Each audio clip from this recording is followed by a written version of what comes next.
Amém, irmãos? Vamos orar pela palavra. Senhor, nós te agradecemos por tua palavra. Oramos em nome de Jesus pedindo que o Senhor venha com a tua graça, que o Senhor venha com o teu poder, que o Senhor venha nos edificando nessa noite.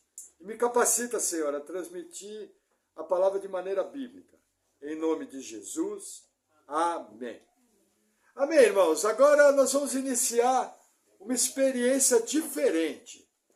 Eu vou estar expondo agora, mês de dezembro, mês de janeiro e parte de fevereiro, o livro de Provérbios. Então o que acontece?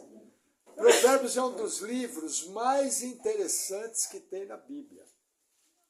Ele é o chamada literatura de sabedoria. Entendeu? Provérbios, ele tem pérolas. Provérbios, ele tem verdades que tem o poder de corrigir maus caminhos, que tem o poder de nos poupar, que coisas ruins aconteçam conosco. Agora, Provérbios tem algumas chaves interessantes. Primeira coisa que eu vou fazer aqui, veja, nosso estudo, nossa exposição vai ser bíblica, mas eu não vou aprofundar tanto na interpretação do texto. Eu quero fazer um estudo devocional de Provérbios. Eu quero extrair os princípios do livro que vão edificar a nossa vida. É muito importante isso. Segunda coisa importante, Provérbios não é uma lei fixa. A igreja brasileira, ela tem por hábito se aproximar de Provérbios como se fosse uma verdade fixa. Vou dar um exemplo. Existe um provérbio que fala: ensina o teu filho no caminho, para que quando ele for grande não se desvie dele. E aí, você vai no presídio, tem um monte de Isaías preso, tem um monte de Mateus preso, tem um monte de Oséias preso. Você vai no cemitério, tem um monte de Lucas morto, porque era bandido. Pessoas que foram criadas na igreja, por famílias que temiam a Deus. E de repente hoje estão numa penitenciária respondendo pena. Aí você fala, mas pastor, a palavra de Deus não é a verdade? Sim. Então por que lá está escrito, ensina o teu filho no caminho para quando ele for grande não se desvie dele? Porque aquilo ali é um princípio. Por exemplo, vou te dar um exemplo prático da nossa vida. Você chega uma pessoa e fala, olha, você precisa se alimentar bem para ter boa saúde. Você está falando uma verdade? Tá. Aí eu pergunto, isso quer dizer que todo mundo que se alimenta bem não fica doente? Não. Esse é o livro de Provérbios. Então nós vamos estar lidando com verdades que, em geral, se aplicadas, se cumprem. Nós vamos estar lidando com advertências que, em geral, se aplicadas, nos protegem. Agora, é muito importante eu entender que isso aqui é poesia hebraica. Isso daqui é um texto distante. Alguns provérbios aqui têm aproximadamente quase 3.000 anos. Alguns têm 2.500 anos. O que eu tenho que entender? Existem figuras. Nós vamos ver durante o livro o que a Bíblia chama de paralelismo hebraico. Por exemplo, a morte e a vida estão nessas palavras. O que o escritor está querendo dizer? Através de dois exemplos opostos, a morte e a vida. Aquelas palavras procuram conter a verdade que vai se estender. Então você vai ver muito comum o quente e o frio, o bonito e o feio. Isso é literatura hebraica. Então vai ser muito comum. Por que isso é importante? Porque quando eu faço um estudo em Provérbios, eu tenho que entender a figura. Eu tenho que entender a cena, para que eu não interprete de maneira errada. Que mais que é importante, veja, é muito importante analisar comportamentos e padrões. Por exemplo, Provérbios fala, para fugir daquela mulher que se feita inteira e aproveita a viagem do marido, e aí ela sai à rua procurando um outro parceiro. Isso é um comportamento, é um padrão. Isso quer dizer que toda mulher que o marido viaja, ela vai fazer isso? Não. Mas que algumas se aproveitam dessas situações para fazer. Então é muito importante eu analisar comportamentos. Que mais? Vai lidar muito com a nossa natureza pecaminosa. Esse maldito pecado que habita no nosso sangue. E também vai lidar com o quê? Com as incertezas da vida. Por exemplo, você planeja o futuro? Sim, é bom. Mas veja, tecnicamente o futuro só vai passar a existir. O dia de amanhã só vai passar a existir quando você acordar. E começar a colocar em prática. Você não tem certeza que vai acordar amanhã. E nós, seres humanos, temos que lidar com as incertezas da vida. Por exemplo, você procura estudar, você procura trabalhar, você procura administrar bem o seu dinheiro, mas você sabe, pelas incertezas da vida, que problemas podem acontecer. Esse é o ambiente de Provérbios. E é isso que o livro tenta nos transmitir. E principalmente, orientações sábias e prudentes que apontam para uma regra geral, vinda da parte de Deus. Amém? De tempos em tempos eu vou estar relembrando isso. E a minha expectativa, primeiro, é que a minha vida seja edificada por Provérbios.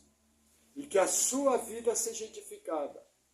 E que você saia daqui confrontado por princípios e verdades da palavra de Deus, que tem o poder de mudar a nossa vida e de nos poupar de muita coisa ruim. Amém? Então vamos abrir o nosso estudo.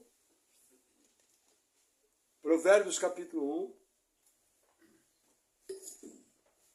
Versículo 1 diz assim: Provérbios de Salomão, filho de Davi, rei de Israel. Veja que interessante, irmãos.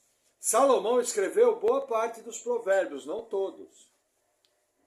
A Bíblia nos ensina que Salomão foi o homem mais sábio que pisou na terra. Ele, quando foi levantado ao trono, ele era muito jovem.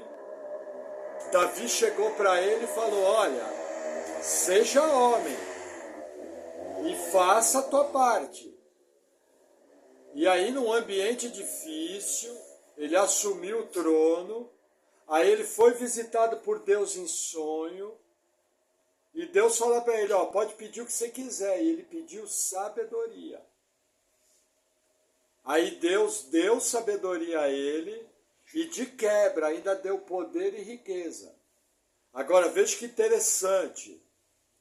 Essa sabedoria não evitou com que Salomão, na sua velhice, adorasse a ídolos, construísse templos para ídolos, e juntamente com as suas mulheres pagãs, que já era uma desobediência à lei de Deus, ele servisse aos ídolos. Pastor, Salomão foi salvo? Provavelmente sim, porque o próprio Jesus usa o exemplo de Salomão no Novo Testamento. Eu posso te dar uma garantia que Salomão, sendo alguém nascido de novo, mesmo caindo para a idolatria, ele foi salvo. Agora, a consequência vem. Nossa, pastor, um crente pode ser idólatra? Sim. De repente ele não adora um ídolo, mas ele adora o dinheiro, ele adora o seu trabalho, ele adora o seu filho, ele adora o seu cônjuge. Porque idolatria não é apenas um ídolo. Idolatria é tudo aquilo que ocupa o lugar de Deus no seu coração. Então pode ser que você, na sua vida, você não faça como Salomão, que construa um templo para adorar abominações e que visite esse templo para queimar incenso. Mas pode ser que o seu trabalho seja um ídolo pior que esse. Porque tudo aquilo que ocupa o lugar de Deus, tudo aquilo que ocupa o culto a Deus, é uma forma de idolatria. Se você deixa de vir ao culto, se você deixa de orar, se você deixa de ler a palavra, porque você tem ídolos no coração, e esses ídolos são coisas que você faz no dia a dia, que de maneira indevida ocupam o lugar de Deus, você é tão idólatra quanto Salomão. E meu irmão, glória a Deus que a salvação veio do Senhor, e que é Ele que vai nos manter no caminho. Uma vez nascido de Deus, você não tem como desnascer. Você vai ser salvo, só que é o seguinte, se você está guardando ídolos no seu coração, a consequência vai vir. E coisas ruins podem acontecer. E você pode ser duramente disciplinado. Inclusive sendo disciplinado com Deus recolhendo você e levando para a glória. Então assim, cautela. Quando eu vejo um grande homem como Salomão declinar para a idolatria, só resta a mim tomar cuidado, para que eu mesmo não me desvie. Só resta a mim palavras como Davi falava: Senhor, não permita que eu me desvie nem para a direita nem para a esquerda. Davi era um homem que tinha o Espírito Santo. Davi era um homem segundo o coração de Deus. Davi era um eleito. Mesmo assim ele orava: Senhor, não permita que eu me desvie. Isso é uma oração bem saudável. Amém? Versículo 2. Para se conhecer a sabedoria e a instrução, para se entenderem as palavras da prudência, para se receber a instrução do entendimento, a justiça, o juízo e a equidade. Irmãos, sabedoria, instrução bíblica vão transformar você em alguém de bom senso, em alguém mais equilibrado, em alguém sábio. No ministério, nós percebemos a diferença clara entre alguém que se dedica ao estudo da palavra de Deus, que se dedica a vir para culto, que se dedica à leitura bíblica diária. A diferença da vida dela é enorme. Os cristãos que buscam a instrução, os cristãos que buscam a palavra, os cristãos que se cercam de bons pregadores, erram menos, sofrem menos, são mais cheios do Espírito Santo. O Espírito Santo, ao enchê-los, domina mais áreas da vida deles. E com isso eles sofrem menos. E quando tem problemas, até a maneira de reagir aos problemas é diferente. Agora, irmãos, isso não é o passe de mágica. As igrejas têm mania. Campanha de oração de 21 dias para buscar a sabedoria e o entendimento. Aí a pessoa acha que vai 21 dias para a igreja, vai vir um anjo do plim-plim, bater uma varinha na cabeça dele, e ele vai sair da igreja alguém sábio. Irmãos, não funciona assim. Essa é uma visão infantil da Escritura. Essa é uma visão mentirosa da Escritura. Você só adquire sabedoria aprendendo a palavra, praticando verdades, praticando princípios, pensando para falar, pensando para agir, fechando essa minha, essa sua boca grande, deixando de falar coisas erradas. Isso é sabedoria. Tiago, irmão de Jesus, nos ensina que aquele que doma a sua língua, ele é capaz de dominar seu corpo inteiro. Então assim, busque a sabedoria, mas entenda, Deus é Deus de processos. Nossa visão é infantil. Nós ficamos aguardando que Deus faça coisas que cabem a nós. Não é no automático. Amém? Vamos lá. 4. Para dar aos simples prudência e aos moços conhecimento e discernimento. Irmãos, simples na Bíblia não é alguém que anda de chinelo de dedo e roupa rasgada. Nós, no nosso tempo, simples é alguém humilde. É aquela pessoa que muitas vezes não tem muito estudo, não tem muito conhecimento, fala errado, anda com uma roupinha simples, não tem nada a ver. O simples da Bíblia é uma pessoa que não tem juízo, que não tem entendimento, que não tem sabedoria da parte de Deus.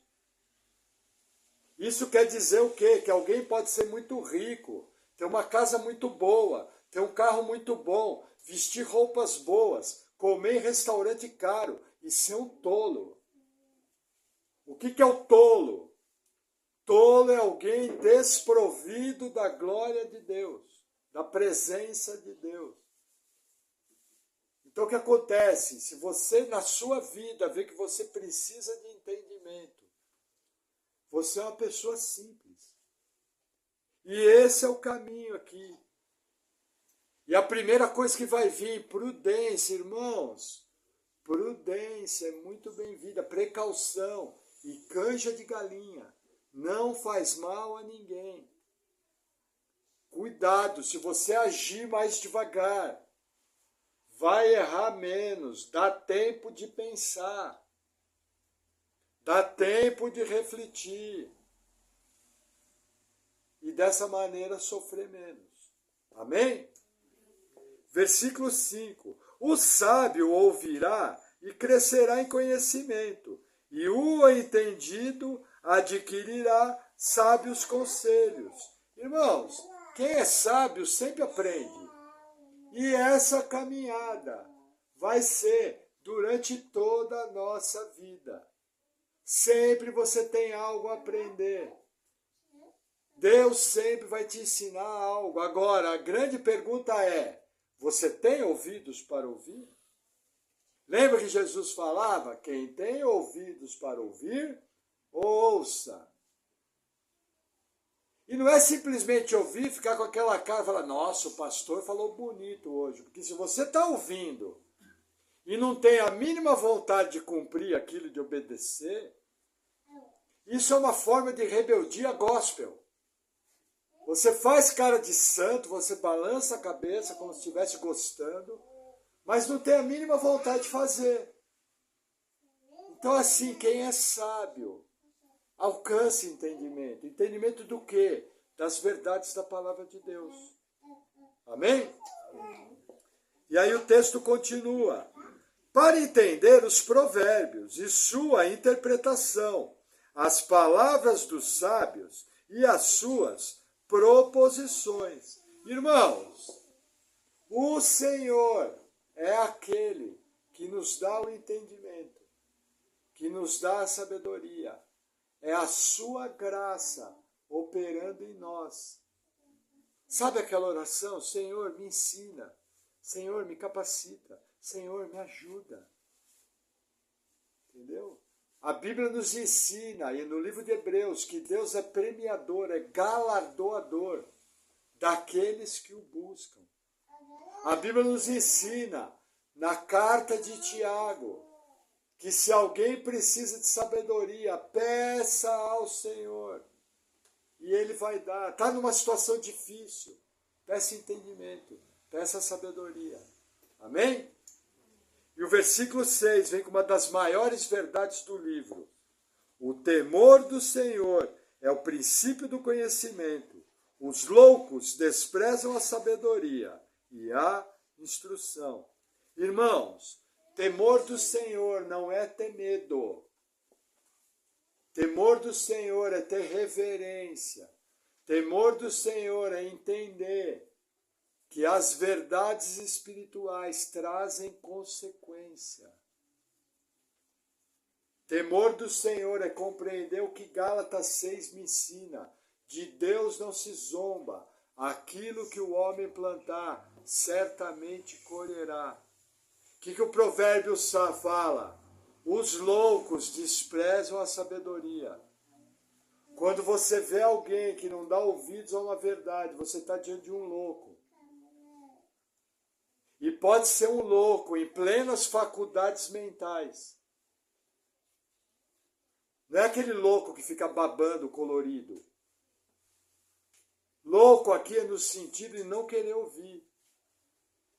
Está cheio de gente inteligente, está cheio de gente capacitada que despreza a verdade do Senhor. Agora, o pior não é isso. O pior é um crente que conhece essa frase. O temor do Senhor é o princípio da sabedoria. E a pessoa agir sem parar para pensar o que Deus pensa daquilo. O que a Bíblia fala sobre aquilo. O que a Bíblia me orienta a fazer. Hoje em dia, as pessoas ficam esperando sonho. As pessoas ficam esperando profecia. As pessoas ficam esperando sobrenatural. De coisas que já estão na Bíblia. Eu já vi gente com profetada. Deus é contigo, Deus te ama. Pô, tem 400 vezes escrito na Bíblia que Deus me ama. E as pessoas ficam se iludindo com essa pataquada. Com esse folclore gospel. Todas as vezes na Bíblia que você vê Deus agindo sobrenaturalmente, as pessoas corriam risco de vida. Histórias de povos foram mudadas. Juízos foram decretados por Deus. Profetas se expuseram ao perigo. E a turma veio com essa pataquada. Sendo que tudo já está na Bíblia. Ah, o pastor acredita em sobrenatural? Acredito. Mas de maneira bíblica. Por que Deus vai me falar de maneira sobrenatural algo que já está escrito na Bíblia? Não precisa. Porque já está aqui. Amém? Versículo 8. Filho meu, ouve a instrução de teu pai, e não deixes o ensino de tua mãe, porque serão como diadema gracioso em tua cabeça, e colares ao teu pescoço. Gente, Deus colocou pai e mãe para abençoar a nossa vida. Nossa, pastora, eu já sou casado, já estou velho, não importa. Deixará o homem seu pai e sua mãe, unir-se-á a mulher, serão os dois uma só carne. Porém, os pais se tornam conselheiros. Principalmente se você tem um pai e uma mãe que temem a Deus. Quando ele falar, liga a antena. Agora, qual que é o filtro? O filtro é o que meu pai e minha mãe estão falando, é bíblico. O que meu pai e minha mãe estão falando contrariam a palavra de Deus? Não, são a favor da palavra de Deus. Bom, então eu vou parar para ouvir. Eu vou pensar, vou meditar e vou avaliar o que está sendo falado. Amém? Versículo 10. Filho meu, se os pecadores procuram te atrair com agrados, não aceites. Se disserem, vem conosco a tocaias de sangue, embosquemos o inocente sem motivo. Vamos fazer uma pausa aqui. Primeira coisa, as más conversações corrompem os bons costumes. Se afasta de gente ruim. Eu tenho um exemplo clássico na minha vida, teve umas 2, 3 pessoas que eu cortei o relacionamento. Nós estávamos nos aproximando delas para evangelizar e a coisa começou a tomar um vulto que não estava nos agradando. Começou a entrar bebida na jogada, começou a entrar conversa errada, nós vimos que aquilo ali não ia dar leite. Porém, nós vimos uma estrutura que é muito comum hoje em dia, que você tem que evangelizar a qualquer custo. Aí, num determinado momento, nós avaliamos, falamos, opa, teve uma janta, em que nós olhamos a mesa à nossa volta, olhamos A, B, C e D. E tanto eu como a irmã Paula ficamos incomodados, os dois conversaram e nós cortamos, com raiz e tudo. No dia seguinte, já não tinha mais relacionamento. Glória a Deus. Cuidado. Aqui no provérbio eles falam que vão chamar para tocaia de sangue. E aí olha o que o provérbio vai seguir. Olha que interessante. Versículo 12. Traguemo-los vivos como a sepultura, e inteiros como os que descem a cova. Acharemos toda sorte de bens preciosos, encheremos as nossas casas de despojos. Primeira coisa que eu aprendo, gente, o mundo está lotado de gente má.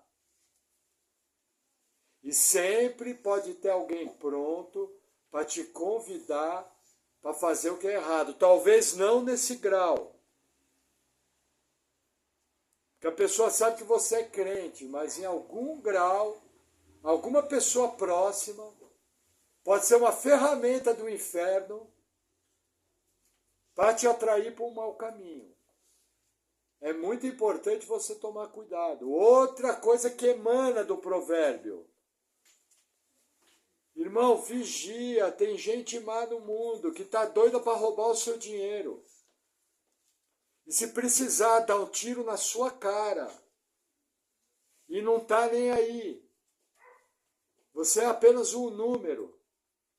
Então vigie, o mundo é mau. No Brasil, só de homens. São aproximadamente entre 60 mil e 70 mil homicídios ano. Nós vivemos num país violento, números de guerra civil. Vigie. Cuidado aonde você anda, cuidado pelas ruas que você passa, cuidado quando você para o carro. Eu tive pessoa próxima que parou o carro no sinaleiro, tinha uma fresta do vidro aberto. 3 bandidos abaixaram o vidro com força e colocaram uma faca no pescoço. Poderia ter matado, só para ver o tombo. Vigia. O provérbio aqui está falando de homens que te chamam para fazer o mal. Mas ele expõe uma verdade, que existem homens que pensam assim. Então cuide da segurança da sua casa, cuide ao entrar e ao sair, cuide de não chamar atenção. Não seja espalhafatoso. Não fique dando a entender que você tem. Cuidado. Homens maus, pode ser um instrumento na mão do maligno para te ferir, ferir sua família, e até a sua vida pode ser ceifada.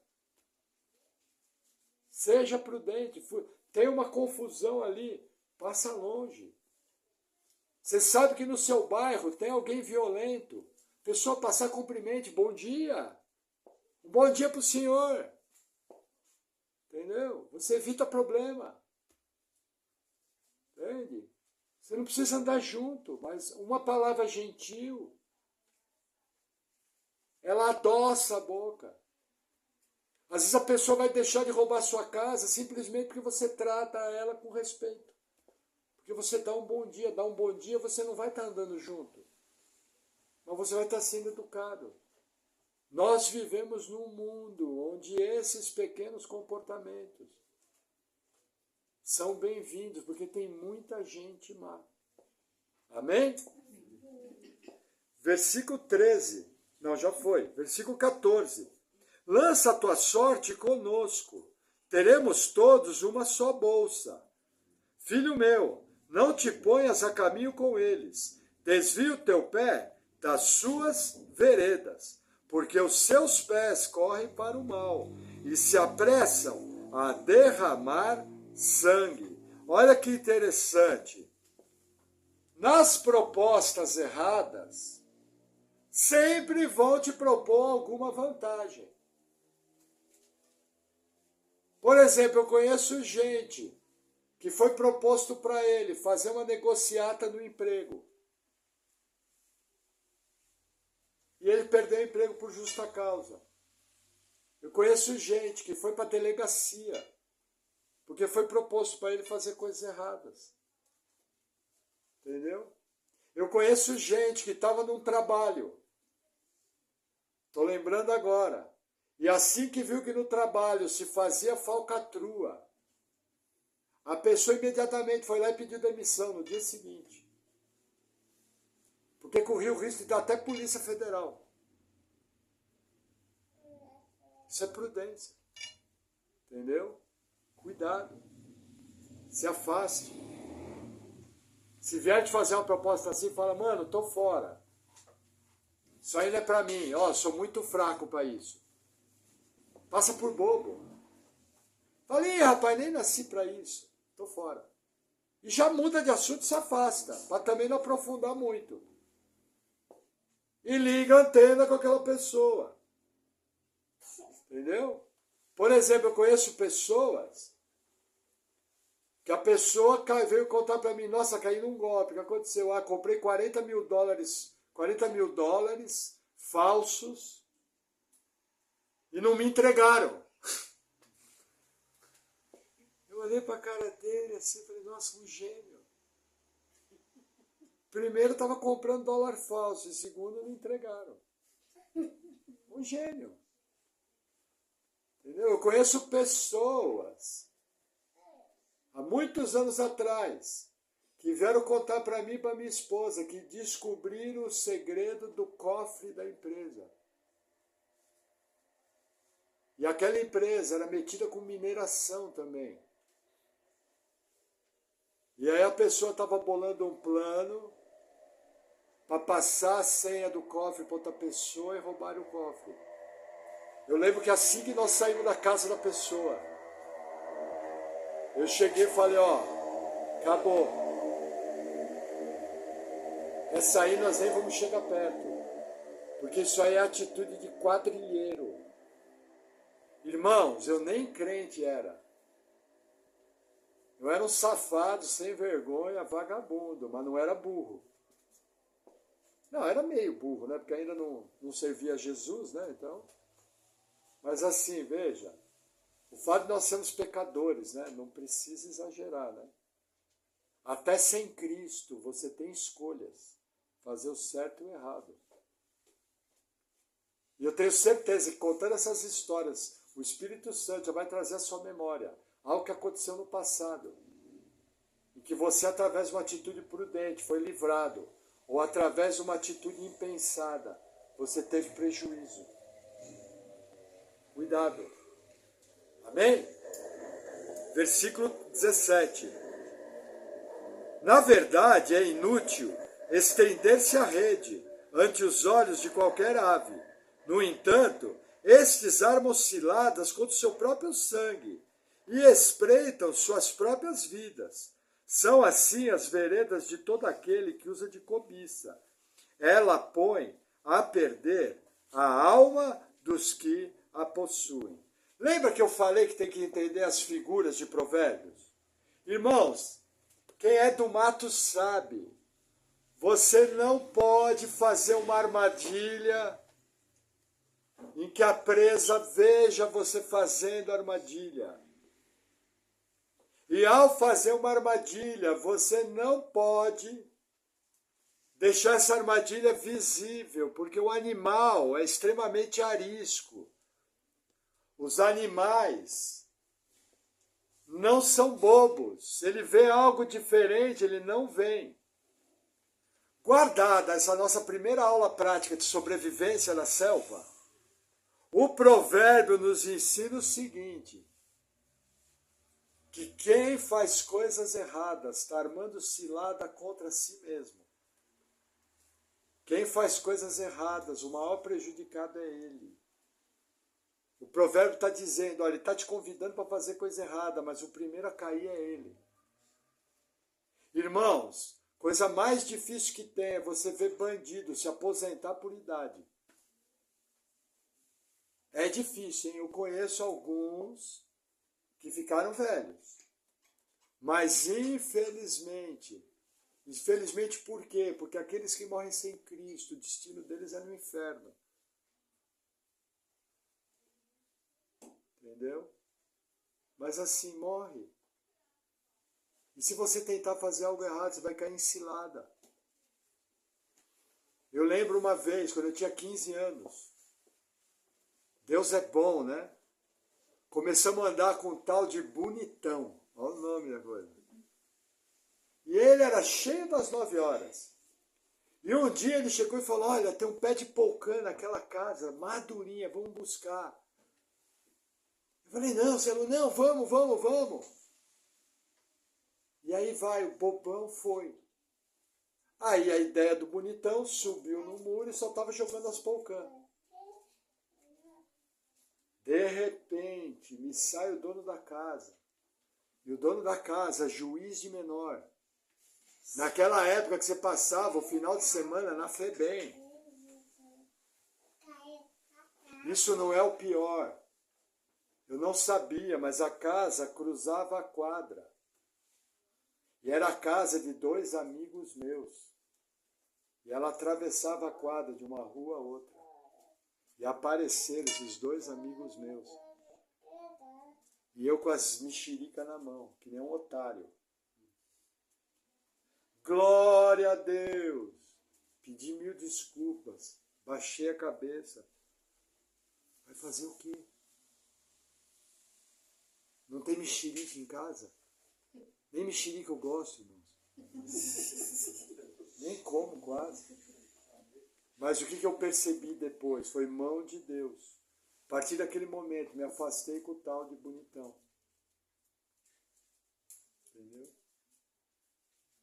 Aviso, precisava. Gente, cuidado com pessoa que não presta.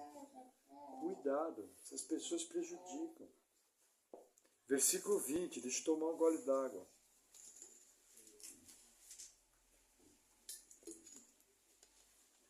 A sabedoria clama lá fora. Pelas ruas levanta a sua voz. Nas esquinas movimentadas ela brada. Nas entradas das portas e nas cidades profere as suas palavras. Irmãos, entenda uma coisa, sabedoria aqui não é uma pessoa, tá? Tem gente que acha que a sabedoria até é Jesus, não tem nada a ver. Aqui está falando da sabedoria como um princípio. E essa passagem está nos exortando a buscar a sabedoria de Deus. Só isso, é uma figura, ela clama nas ruas. Entendeu? Não é que você vai ver a sabedoria andando por aí. Entenda a imagem, existe um chamado para que nós adquiramos sabedoria vinda de Deus. Por quê? Versículo 22. Até quando, ó simples, amareis a simplicidade, e vós, escarnecedores, desejareis o escárnio, e vós, insensatos, odiareis o conhecimento. Olha que interessante, aqui o Provérbios traz 3 grupos de pessoas. O insensato, o simples e o escarnecedor. Veja, o simples é aquela pessoa sem entendimento nenhum. O escarnecedor é aquele que ouve, escarnece. Ah, isso é bobeira. Entendeu? Eu já vi muitos amigos meus que eram escarnecedores, quebrar a cara. Levaram soco na cara, literalmente. Por ser otário. Sabe? A pessoa é tola. E aí eu avisei, falei, ó, não vamos lá, isso aí não é pra gente. Não, alemão, deixa de ser trouxa. Lá em São Paulo não é polaco, lá em São Paulo é alemão. Alemão, deixa de ser bobão. Aí fomos, só que eu me guardei, né? Apanharam. Entendeu? É o escarnecedor. Não seja escarnecedor. Quando alguém falar, para pensar. E aí ele termina. O insensato. O insensato é aquela pessoa que não quer saber. O escarnecedor desdenha, tira sarro. É inconsequente. O insensato é aquele assim, ó. Isso aí não é pra mim. Se você tem medo, é problema seu. Eu vou encarar. Esse é o insensato. Ó, eu pego o carro mesmo, eu ando na rodovia 150 por hora na chuva, porque eu gosto de viver, eu gosto dessa emoção. Ah, mas se você perdeu o controle, não. Veja, a vida é para ser vivida. Esse é o insensato. Entendeu? São 3 grupos de pessoas, fuja dos 3. versículo 23. Atentai para a minha repreensão, pois eis que vos derramarei abundantemente do meu espírito, e vos farei saber as minhas palavras. Entretanto, porque eu clamei e recusaste, e estendi a minha mão, e não houve quem desse atenção, antes rejeitastes todo o meu conselho, e não quisestes a minha repreensão, também de minha parte eu me rirei da vossa perdição, e zombarei em vindo o vosso temor. Olha que interessante. Primeiro faz a advertência, olha, vocês atentam para a minha repreensão. Em atentando vai existir um agir do Espírito do Senhor. Lembra, Gênesis 6, o meu Espírito não contenderá mais com o homem. Existe um agir do Espírito Santo. Lembra, palavras de Jesus, eu vou ascender aos céus, para que venha o Consolador, o Espírito da verdade. O Espírito Santo hoje habita na vida dos crentes. Mas não apenas isso. O Espírito Santo atua na vida do descrente. É ele que convence do pecado, da justiça e do juízo. É o Espírito Santo que ministra as verdades de Deus ao seu coração. Até as verdades ao coração daquele que nem nasceu de novo. Se o Espírito do Senhor não operasse no mundo, provavelmente nem mundo mais existia. O homem já teria destruído tudo. Agora, o que está falando aqui? Que Deus tem a seguinte atitude: você está me desprezando? Eu vou abandonar você ao seu próprio desejo. E quando você vier, por causa da consequência da sua atitude tola, e você vier com o teu temor, o que eu fiz, coisa errada que eu fiz, sabe, remorso. Como é que eu sei que é remorso? Porque se é arrependimento verdadeiro, a mesma Bíblia ensina que Deus dá ouvido ao arrependido. Então eu tenho que interpretar a Bíblia dentro do princípio bíblico. Sempre que a pessoa se arrepende, Deus, ele recebe isso, ao contrito de coração. Só que aqui não está dizendo que Deus está recebendo, está dizendo que Deus está rindo. O que é isso? É remorso. Mais ou menos assim, o camarada dá um golpe no trabalho. E aí é mandado embora por justa causa. Perde todos os direitos. Ele fala, nossa, o que eu fui fazer? A Bíblia fala que Deus vai se rir desse. Por exemplo, a pessoa conta uma mentira e passa uma vergonha. Só que ela não se arrepende. A Bíblia fala que Deus vai se rir dele. Por quê? Porque ele não buscou a sabedoria. Porque ele não buscou entendimento. Irmãos, você ter remorso porque você se deu mal é fruto de um coração orgulhoso. É fruto de um coração que não busca a Deus. É fruto de um coração que não quer se render. Você só está com aquele sentimento porque você se deu mal. Se você tivesse se dado bem, você estaria feliz da vida. Esse é o sentimento que está expresso aqui. Amém? Caminhando para o fim. Versículo 24. Entretanto, porque eu clamei e recusaste, e estendi a minha mão, e não houve quem desse atenção, antes rejeitaste todo o meu conselho, e não quisesse a minha repreensão, também de minha parte, eu vou repetir, é o 27, mas vou continuar no 26. Também de minha parte, eu me rirei da vossa perdição, e zombarei em vindo o vosso temor.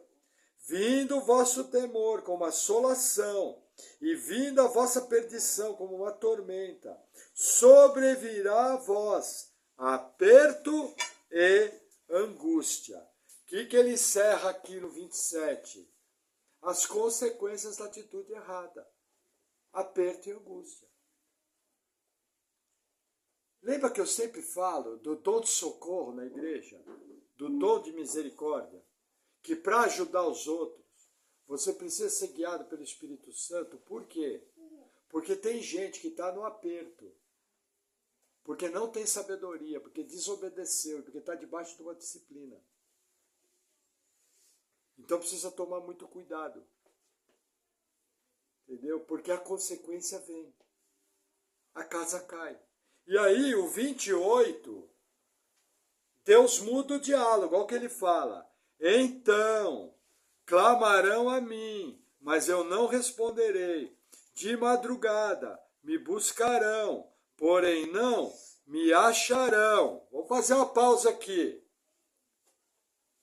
Pastor, você não acabou de dizer que Deus se rende ao arrependido? Não parece aqui no 28 que eles estão arrependidos? Antes de avançar na leitura, arrependimento é mudança de mente e mudança de atitude. Olha o que 29 fala, vê se eles estão arrependidos ou não. Porquanto odiaram o conhecimento e não preferiram o temor do Senhor, não aceitaram o meu conselho e desprezaram toda a minha repreensão. Percebe? Não houve arrependimento. Existe o clamor vazio, existe a busca a Deus vazia. Fruto do remorso, fruto do sofrimento. Irmãos, a grande maioria daqueles que vêm para a igreja, eles vêm não para buscar Deus, eles vêm para resolver o problema. E muitos, Deus abençoa e a pessoa nunca mais volta. E outros, não resolve o seu problema, mas Deus usa aquilo para salvá-los. E eles nascem de novo, passam a amar o Senhor e começam a andar nos caminhos do Senhor. Entendeu? Agora, tem gente que nunca se dobra. No Brasil, boa parte que vai para a igreja só tem o interesse, resolver os problemas. Aí chega no final do culto, você pergunta para as pessoas, quem é que quer entregar a sua vida para Jesus? Quem é que quer Deus na sua vida? A grande maioria levanta a mão. Se eu vou para um culto, estou com um problema. O cara está me perguntando se eu quero Deus. Qual vai ser minha resposta? Eu quero. Então vem aqui que você vai fazer uma oração comigo. E aí dizem para aquela pessoa que a partir daquela oração ela foi salva, mas ela não entendeu nada. Aquilo ali foi um benzimento. Aquilo ali foi um mantra gospel. Aquilo ali é um amuleto. Leva para casa o sal ungido. Vem cá que eu vou fazer uma oração forte. Quem quer uma palavra de Deus nessa noite, vem aqui na frente. Quem é que não quer a palavra de Deus? Percebe? Isso explica por que tanta gente que se diz crente te dá tanta dor de cabeça, te causa tanto problema. Você olha na vida dela, você vê tudo menos Deus. É porque o que a pessoa tem é uma religião, nunca nasceu de novo. Não tem o Espírito da graça. Continua o mesmo pecador, sem arrependimento. A questão não é se ela vai dar problema, é quando vai dar problema. Porque ela vai dar, porque é a natureza dela. Estão entendendo o que eu estou falando? E aí, para encerrar, versículo 31. Portanto, comerão do fruto do seu caminho e fartar-se-ão dos seus próprios conselhos, porque o erro dos simples os matará e o desvario dos insensatos os destruirá. Mas o que me der ouvidos habitará em segurança e estará livre do temor do mal. Para encerrar o capítulo 1, o Senhor nos dá... Lembra que eu falo que Provérbios é um livro de princípios? Nós vemos várias pessoas na Bíblia que foram prudentes e passaram por problemas. Correto? Mas eu te dou um monte de exemplos de gente na Bíblia que foi prudente e foi livrado. Então o que está dizendo aqui? Quem é insensato vai colher o que plantou. E quem busca a Deus, em geral, vai ser livrado do mal. Assim, numa boa, né, irmãos? Quando nós fazemos tudo certinho, bem menos problema acontece. Pode ver, quando você tem um problema, 98% ou foi você que criou, ou foi alguém que criou para você. Vou te dar um exemplo de um problema que não foi você que criou. Você, de repente, se vê vitimado numa doença. De repente, acontece um vendaval. E parte das telhas da sua casa voam. De repente, alguém vem e bate no seu carro parado. E seu carro estava estacionado no lugar certo. Entendeu? Pode acontecer. Mas não foi você que ocasionou. Que o Senhor, dia após dia, venha nos dando um coração sábio, um coração prudente. O temor do Senhor é o princípio da sabedoria. Que Deus nos livre da nossa natureza pecaminosa. Que Deus nos livre do nosso orgulho. Que Deus nos livre da nossa obstinação. Que nós tenhamos dentro do nosso lar ouvido para o nosso cônjuge, ouvido para o nosso pastor, ouvido para as verdades bíblicas, ouvido para os nossos pais, ouvido para frases de sabedoria que pessoas ao nosso lado, que nos amam, falam para nós em amor, que eu pelo menos tenho um coração que pare para pensar, para que a cada dia eu me torne alguém mais sábio, alguém que anda no temor do Senhor. Amém? Vamos orar? Glória a Deus.